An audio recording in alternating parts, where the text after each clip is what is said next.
En Tecnología Movistar creemos que las madres ilimitadas merecen todo. Ellas, que siempre responden a tus llamados. Madres Ilimitadas Movistar, presenta en la W. Minuto 60 Movistar. Dice @William863 Ortiz, numeral, ¿quién explica la desconfianza que Alex Vega ha sembrado, la opacidad en los contratos de la registraduría? Y escribe también con este numeral, ¿quién explica? @Paisantanderiana, numeral, ¿quién explica? ¿Por qué insisten en verificar a Indra? Ahí no está el problema. El problema es el software que recoge y tabula los datos iniciales, pero sobre todo en los jurados. Numeral, ¿quién explica? El tema que vamos a tener a continuación es muy interesante, pero es de esos que obligan a tener la posibilidad de ponernos en los zapatos de otros, o más bien de otras. La manera en que va cogiendo vuelo en España un borrador de una ley que busca que las mujeres puedan tener 3 a 5 días de licencia de menstruación cuando tengan una menstruación exageradamente dolorosa. ¿Cómo funciona esto y quiénes son sus invitados, Carlos?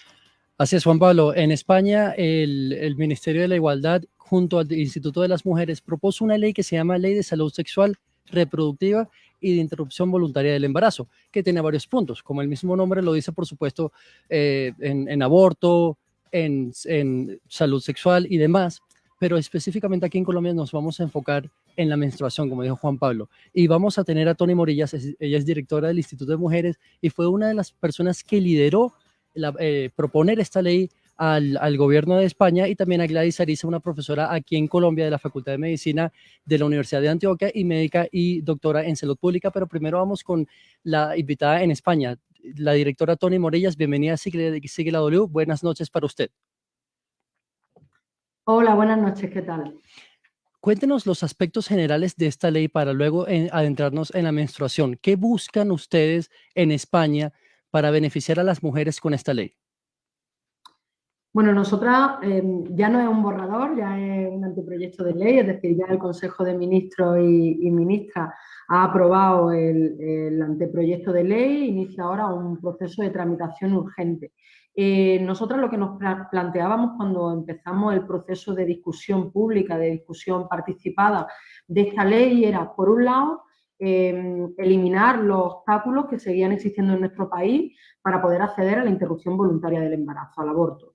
Y ahí pues necesitábamos abordar barreras que tienen que ver con que, por ejemplo, en nuestro país más del 80% de las interrupciones voluntarias del embarazo se realizan en la sanidad privada, o cuestiones como que en muchas provincias, en muchas comunidades autónomas no se garantizaba el aborto y, por tanto, las mujeres cuando tenían que acceder a esta prestación sanitaria tenían que recorrer cientos de kilómetros para poder acceder, con lo que esto implica en términos de desigualdad. Por tanto, el primer objetivo que nos planteábamos era eliminar todos los obstáculos que seguían existiendo en nuestro país para acceder al aborto y ampliar el derecho a las mujeres de 16, de 17 años sin necesidad de contar con el consentimiento paterno. Esto en primer lugar. Y en segundo lugar, ampliar los derechos sexuales y reproductivos que tenemos reconocidas las mujeres, abordando distintos ámbitos. Por un lado, todo lo que tiene que ver con el reconocimiento de derechos laborales que están asociados a procesos reproductivos de las mujeres. Y ahí hablamos de la más conocida como la baja menstrual, pero también hablamos de la incapacidad temporal por interrupción del embarazo, que también hemos incorporado en esta ley, que abre la posibilidad a que cuando una mujer interrumpe su embarazo, ya sea de manera espontánea o de manera voluntaria, pueda acceder también a una baja de manera que pueda recuperarse físicamente y emocionalmente. Sí. También sí. un permiso preparto. ¿Con esto qué quiero decir? Que hemos intentado ampliar los derechos laborales vinculados a los procesos reproductivos e incorporar algunas cuestiones que en nuestro país siguen siendo asignaturas pendientes, como por ejemplo el garantizar que haya una educación sexual obligatoria, garantizada en todas las etapas educativas, desde infantil hasta primaria, y con personal especializado, de manera que cuestiones como el poner en el centro el consentimiento en las relaciones sexuales, Tony, la prevención de violencias sexuales se incorporen en la educación. Tony, pero yo quiero que nos detengamos en lo que pues usted llama baja menstrual, para nosotros es una incapacidad, porque así pues se conoce legalmente el tema de esas bajas médicas. ¿Hasta dónde esto no se vuelve en un incentivo para que no se contraten mujeres? Mire, le leo lo que escribe a esta hora David Leonardo Sánchez en el chat del YouTube Live de Sigue la W. Esas medidas solo van a empeorar el desempleo para las mujeres. Dice Jason David, esto parece es para persuadir a no contratar mujeres. ¿Hasta dónde se vuelve esto en un óbice para discriminar? Porque entonces las mujeres mensualmente podrían tener unos días en los que no asisten. Y uno lo entiende, por supuesto, en términos sanitarios, pero un empleador piensa en términos monetarios.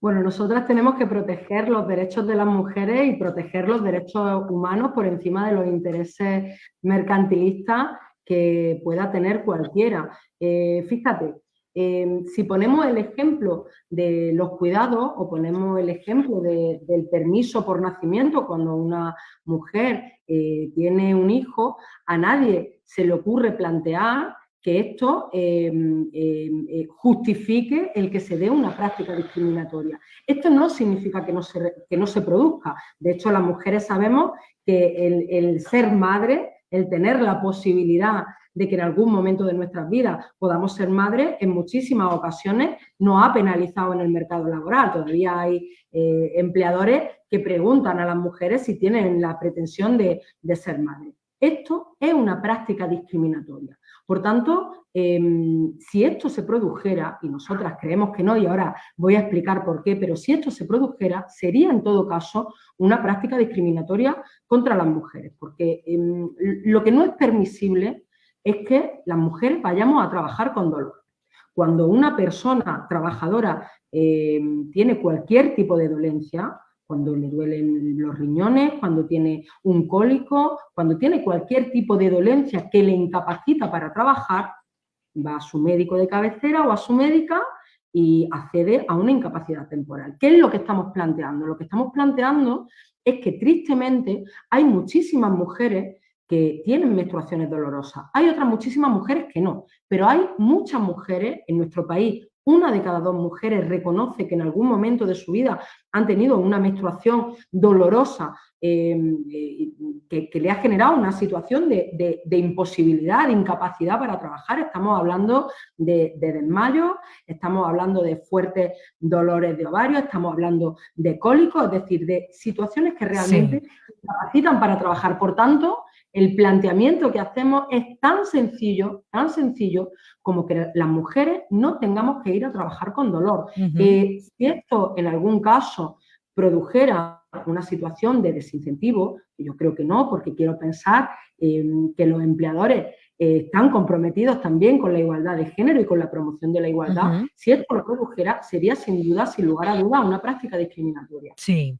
Directora Tony Morillas, usted pues nos ha dado en términos generales los argumentos para haber presentado este proyecto de ley. Mire, le leo uno de los comentarios que pues yo no estoy de acuerdo y rechazo, pero se da. Dicen en nuestro Facebook Live, sí, más desempleo para las mujeres por esas medidas ridículas. La menstruación no es una enfermedad, muy pocas son las que tienen problemas con eso. Y usted mencionaba, es que no se alcanzan a imaginar, de pronto a muchas mujeres no les sucede. Y pues los hombres tratarán de ponerse en los zapatos, pero ni por las curvas se puede dimensionar cuando de verdad el dolor es incapacitante, desmayos, situaciones muy, muy complicadas. Esto sí definitivamente es imposible ir a trabajar.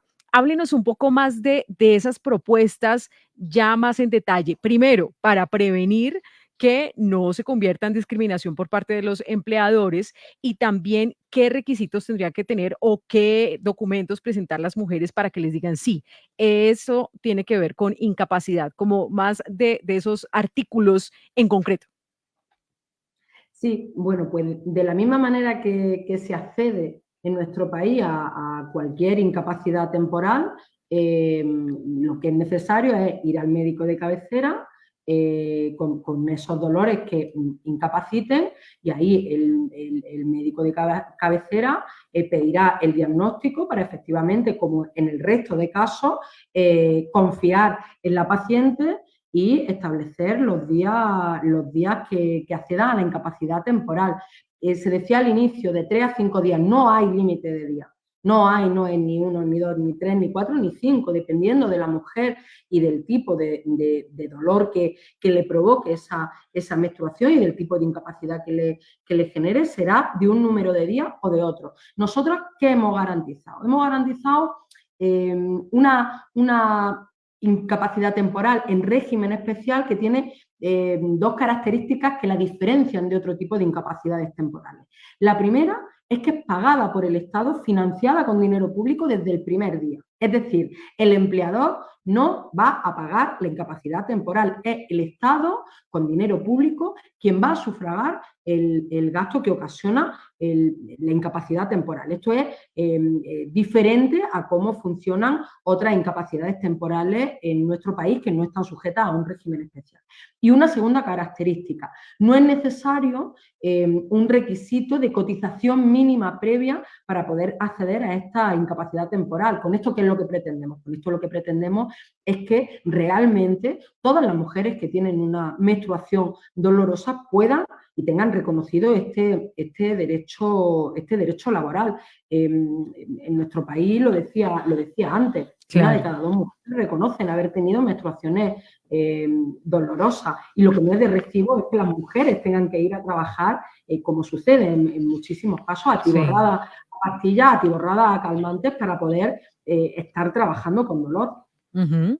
Pues mire, otros comentarios. Dice Alexandra Bedoya, la dismenorrea es horrible, vómitos, dolores agudos, no se debe minimizar el dolor que algunas mujeres sufren, pero lamentable en Colombia no es viable. Pero mire lo que también escribe F. García Mora, pues a la que le duele que vaya donde el médico a que la incapaciten, crear una ley para esto. Y bueno, otros más, usted se imaginará, pero quiero preguntarle precisamente sobre la resistencia que ha tenido este proyecto de ley en España, porque muchas veces cuando algo no se pone en el debate público, pues se considera que eso no pasa nada y que cada quien tiene que vivir en la intimidad como si fuera algo normal. Eso sucedía con la violencia intrafamiliar, con el machismo, con otras cosas que se consideran que eso es normal. Háblenos de ese diagnóstico cultural y la resistencia que ha generado este proyecto de ley en España. Fíjate que nosotras estamos satisfechas solo por el hecho de que se ha puesto el debate en la agenda pública, y solo por el hecho de, por un lado, estar debatiendo sobre la menstruación de las mujeres, que todavía sigue estando cargada de tabú, cargada de estigma y sigue viviéndose en muchos casos como un motivo como algo a ocultar. Por tanto, esto es positivo. Y en segundo lugar, permite introducir un debate que lo planteaba antes y que es de enorme trascendencia política, que es cómo incorporamos el enfoque feminista al mercado laboral. Es decir, cómo hacemos para que el mercado laboral no dé la espalda a que las mujeres tenemos en ocasiones menstruaciones dolorosas, no dé la espalda a que los seres humanos, las personas, tenemos necesidades de cuidado y tenemos que dedicar tiempo a los cuidados, no dé la espalda a que las madres, a que los padres tenemos hijos e hijas y tenemos que dedicar tiempo a los cuidados, y que por tanto el mercado laboral tiene que estar atento a estas necesidades e incorporar el enfoque feminista. Y efectivamente ha generado un debate público de calado, y ha habido resistencia en el propio proceso de negociación de la ley, en el proceso de trabajo previo entre distintos ministerios, el Ministerio de Sanidad, el Ministerio de Inclusión. Dentro del propio gobierno hay distintos temas que abordábamos desde miradas diferentes. También el reconocimiento de la violencia obstétrica, o también el hecho de que la gestación por sustitución pueda ser perseguible penalmente a nivel internacional. Es decir, ha habido varios temas que han sido objeto de un debate intenso, pero me atrevería a decir que hay una amplia mayoría social y que la mayoría de las mujeres está de acuerdo con ese cambio de enfoque del mercado laboral, y con que, por una vez, los procesos reproductivos de las mujeres, como decía, Sí. no solo la menstruación, también la interrupción del embarazo u otro, sea generador, en lugar de penalización en el mercado laboral, en lugar de estigmatizarnos, sea generador de derechos laborales. Creo Bien. que hay una amplia mayoría social que apoya este tipo de medidas. Bueno, pues le leo comentarios. Estoy impresionado, Andrea, con lo que escriben algunas personas que están en este eso. momento viéndonos en vivo a través del YouTube Live. Estamos también a través de todas las frecuencias de la W en Colombia. Pero mire, escribe Carmen Cecilia Muñoz, eso va a generar aumento en el desempleo para las mujeres. Toda la vida hemos trabajado con menstruaciones dolorosas y acá estamos. Dice Ariel Jesús Castillo, si tienen dismenorrea, que tengan diagnóstico por ginecología, pero tienen que cumplir las horas de trabajo al mes. Y dice también, a ver, otro comentario más que llega,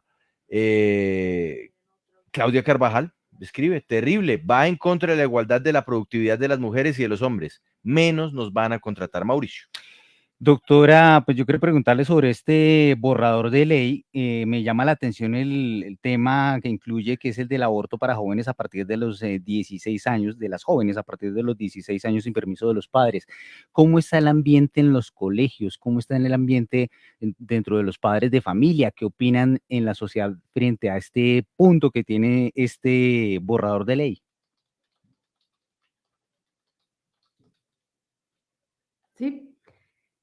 Con respecto al acceso al aborto a partir de los 16 y los 17 años, nosotras lo que hemos planteado es que de la misma manera que las mujeres de 16 años pueden trabajar, pueden ser madres, pueden autorizar intervenciones quirúrgicas de riesgo sin consentimiento paterno, pues en los mismos términos que esto sucede, lo que planteamos y lo que hemos recogido en la ley es que también las mujeres de 16 años puedan decidir sobre si quieren ser madres o no y sobre su derecho al aborto. Nos parece que es de sentido común. Lo que no tiene mucha lógica es que se piense que una mujer con 16 años sí es suficientemente responsable como para ser madre y para tener un hijo, y sin embargo se piense que es menor o que no es lo suficientemente madura como para poder tener una decisión sobre su maternidad. Nosotras defendemos que las mujeres tenemos que decidir y efectivamente, pues como saben, la limitación del derecho al aborto en las mujeres de 16 y 17 años fue introducido en la ley en nuestro país en 2015 por parte de un gobierno de la derecha, del Partido Popular, y había una amplia demanda de las mujeres jóvenes y del movimiento feminista demandando que los derechos de las mujeres jóvenes se equipararan al del resto de las mujeres, porque, como digo, no se entiende que se suponga madurez para ser madre, pero no se presuponga madurez como para decidir abortar. Pues Toni Morillas, directora del Instituto de las Mujeres, muchas gracias por acompañarnos desde España y suerte con esta ley y con las implicaciones que tenga en el futuro. Muchísimas gracias a vosotros por darnos la oportunidad de compartirlo. Ahora quiero saludar a la doctora Gladys Ariza, ella es profesora de la Facultad de Medicina de la Universidad de Antioquia y médica y doctora en salud pública. Doctora Ariza, buenas tardes y bienvenida a Sigue la W. Quiero preguntarle, desde su perspectiva como mujer y como doctora, ¿qué tan viable ve usted a que las mujeres se le dé una incapacitación de 3 o 5 días, depende de la... Incapacidad. Sí, incapacidad de 3 o 5 días, dependiendo de la severidad de la menstruación? Su micrófono, por favor. Active el micrófono en el Zoom y ya para que la podamos escuchar. Ya. Perfecto. Gracias. Muchas gracias pues por la invitación. Bueno, y felicitaciones pues a la doctora Toni y a todas las compañeras feministas de España por este logro. Pues a mí me parece muy importante reconocer cómo los derechos humanos, los derechos sexuales y reproductivos van evolucionando y van teniendo nuevas interpretaciones y nuevas conquistas. Es muy importante incorporar el enfoque feminista al mercado y el enfoque diferencial. En nuestro plan decenal de salud pública, que ahorita estamos ya a puertas de que salga la nueva versión, que es a partir del 2022, y está a 10 años, uno de sus enfoques es el enfoque diferencial. Y en ese enfoque diferencial está también todo lo que tiene que ver, una de las dimensiones de la salud sexual y reproductiva.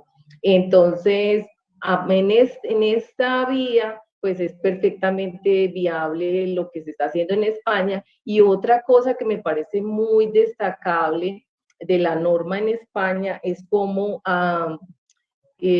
afecta lo que tiene que ver con la pobreza menstrual, que estamos acostumbrados a pensar que eso es algo que solo ocurre en el África subsahariana, pero resulta que en Colombia ocurre. Se refiere a las niñas y adolescentes que no tienen dinero para los productos de higiene menstrual y que entonces, por ejemplo, faltan a la escuela, ¿cierto? No, o hay hasta procesos de deserción escolar porque no tienen acceso a estos productos, pues, y pues obviamente todas manchadas no pueden ir, ¿cierto? Entonces, en esta ley se habla de que se van a dispensar estos productos de forma gratuita en centros educativos, penitenciarios y servicios sociales.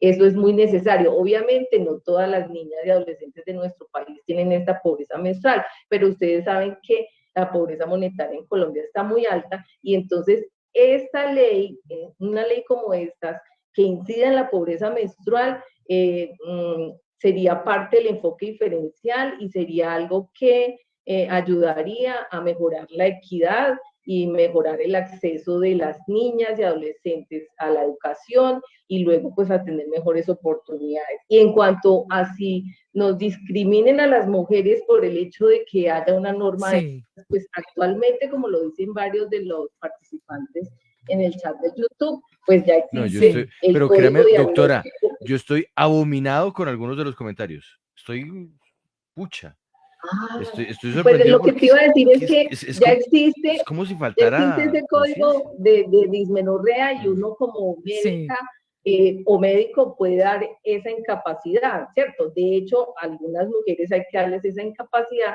porque la dismenorrea se refiere a una Claro. menstruación dolorosa y obviamente las Claro. mujeres cuando tienen una menstruación leve no van a consulta médica porque pues este proceso de ir a consulta médica, ustedes Claro, es saben un cómo yo, trámite. sencillo. Sí, doctora. Entonces, eso ya existe, pero el hecho de que por vía de una ley le den financiación estatal y todo eso, eso representa un logro para las mujeres. Obviamente existe un riesgo, pero entonces vamos a quitar la licencia de maternidad por el riesgo, vamos a quitar la licencia para lactancia por el riesgo, ¿cierto? No, no podemos hacer eso. Y hoy en día se habla de los derechos menstruales, y estos derechos están ligados a los derechos sexuales y reproductivos y al enfoque diferencial.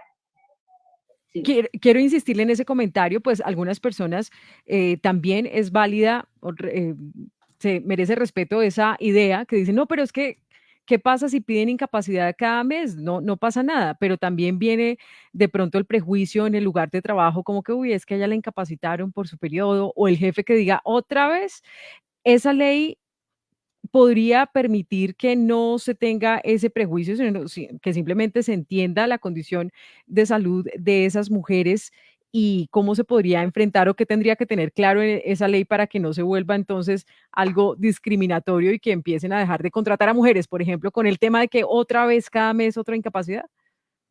Pues es que eso actualmente ya existe, o sea, una mujer que tenga una dismenorrea o que la dismenorrea puede ser primaria cuando no se sabe la causa o secundaria cuando, por ejemplo, es por una endometriosis, por una enfermedad más grave, puede ir y le dan su incapacidad, ¿cierto? Obviamente las dismenorreas se estudian para saber que no sea una causa grave y que haya que hacer una intervención quirúrgica o algo así. Pero eso ya existe, no es que sería algo completamente nuevo. Y es importante considerar que los cambios culturales no se hacen por ley, ¿cierto? Claro. Y los cambios culturales ya se están dando. Aquí en Medellín, yo no sé si ustedes vieron por redes un experimento social que hicieron esta semana, donde una mujer caminó por el centro de Medellín con un legging rosado, untado como de rojo, como si ella se le hubiera pasado la menstruación. Y entonces se vio la solidaridad de las mujeres, la solidaridad de los hombres, como ese tema progresivamente está dejando el tabú y el estigma, y le avisaron y le dijeron que le regalaban un buzo, que le regalaban un legging para que se pusiera y se cambiara. O sea, la trataron de una forma amorosa. Entonces, quizás es que nosotros tenemos mucho temor a los cambios culturales y esos cambios preceden a los cambios políticos y a los cambios legislativos.